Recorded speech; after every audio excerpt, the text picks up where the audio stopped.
We know the monster. We know the snakes. We know the deadly gaze that turns flesh into cold, unyielding stone. For thousands of years, she has been the ultimate villain, the final boss, the trophy to be claimed by the shining hero.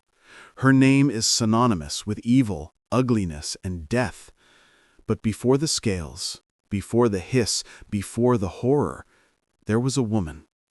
A woman who was not the villain of this story, but its victim. Today, on Mythic Odyssey, we look past the monster to find the tragic truth of Medusa. Welcome back, Odysseans. When we think of Greek mythology, we often think of heroes overcoming beasts, but history is written by the victors. Today, we are reopening the cold case of the most famous monster in antiquity. To understand Medusa, we have to go back to a time when she didn't petrify men. She mesmerized them. Long before she was a Gorgon, Medusa was a mortal.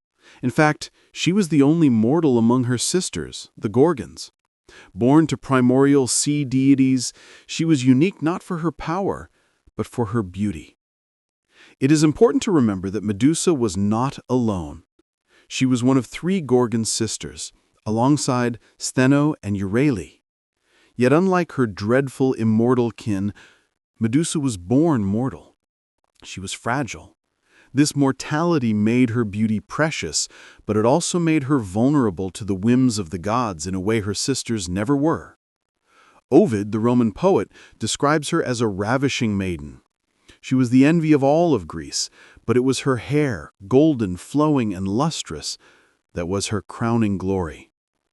Medusa wasn't vain, however. She was devout. She dedicated her life and her virginity to the goddess of wisdom, Athena. She became a priestess in Athena's temple. Imagine the level of commitment this required. To serve the virgin goddess meant remaining pure, untouched, and wholly focused on the divine.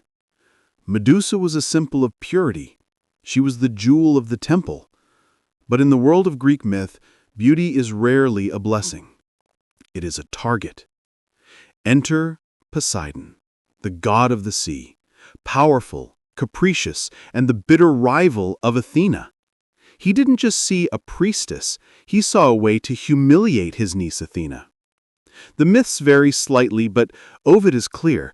This was not a romance, this was not a seduction. Poseidon cornered Medusa inside the sacred temple of Athena. She prayed to her goddess for help. She clung to the statue of Athena, but no help came. Poseidon assaulted her on the cold marble floor of the sanctuary. It was a double violation, a violent crime against a woman and a blasphemous act against a goddess's home. When the dust settled, Athena appeared. And this is where the story becomes truly difficult to digest. Athena, the goddess of wisdom and justice, did not punish Poseidon. He was a powerful male god, her uncle, and perhaps untouchable in the cosmic hierarchy.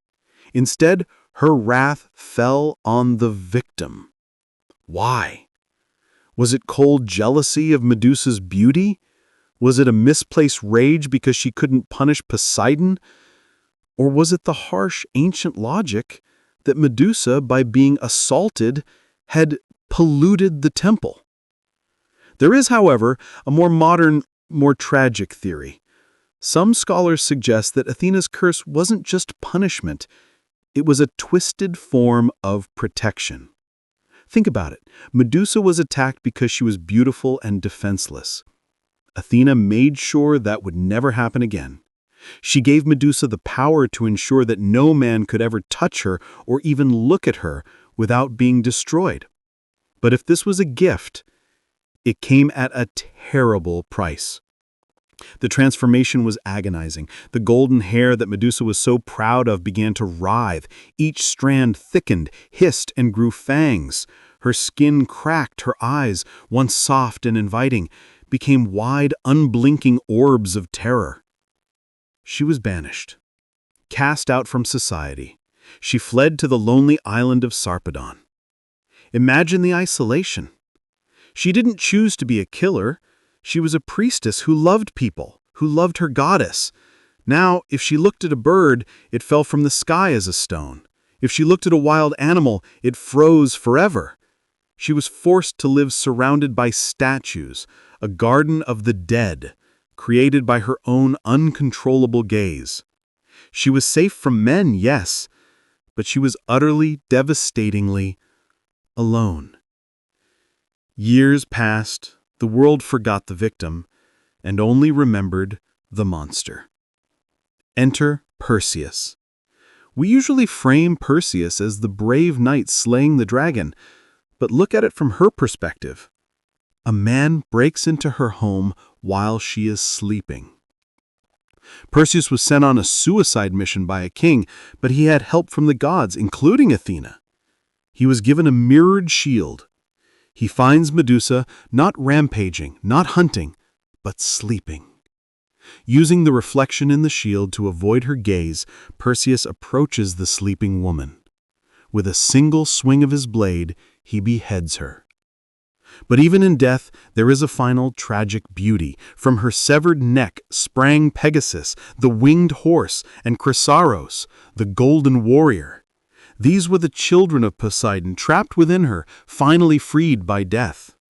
The beauty she once held wasn't destroyed, it was just transformed, waiting to be released. Before it rested on Athena's shield, Medusa's severed head continued to shape the world. Perseus wielded its terrible power as a weapon on his journeys.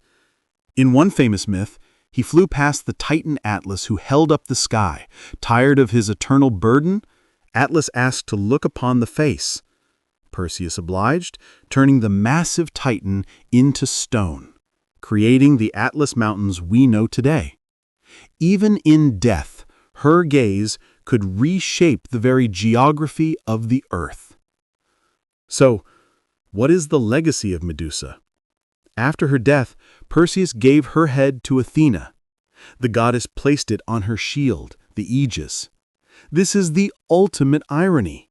The goddess who cursed her, who blamed her, now wore her face as a symbol of ultimate protection.